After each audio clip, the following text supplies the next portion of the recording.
কসসামতু সালাতা বাইনি ওয়া বাইনা আবদি, আমি আল্লাহ এই নামাজকে আমার মাঝে এবং আমার বান্দার মাঝে দুই ভাগে ভাগ করে নিয়েছি।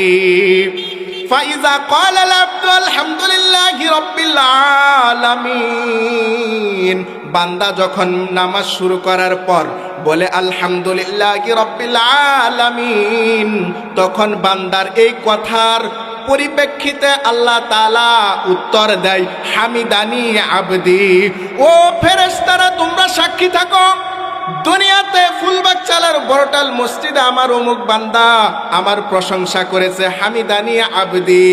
আল্লাহ তাআলা যখন হামিদানি আবদি বলে তার এই কথা বলার শেষ হওয়ার পর আমি বলি আর রহমানির রহিম, তখন আল্লাহ তাআলা এই আর রহমানির রহিমের উত্তর দেয় আতনা আলাইয়া আবদি, আমার বান্দা আমার গুণগান গেয়েছে।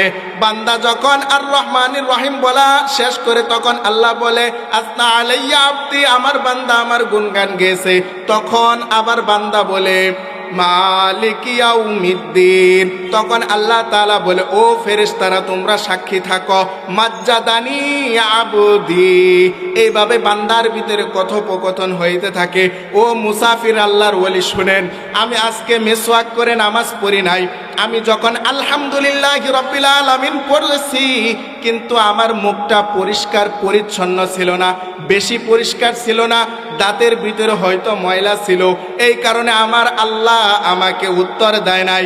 আমি আলহামদুলিল্লাহি রাব্বিল আলামিন বলেছি কিন্তু আমার মালিক আল্লাহ তাআলা হামিদানি আবদি বলে নাই, তাহলে আমি কিভাবে বলি আর রহমানির রহিম?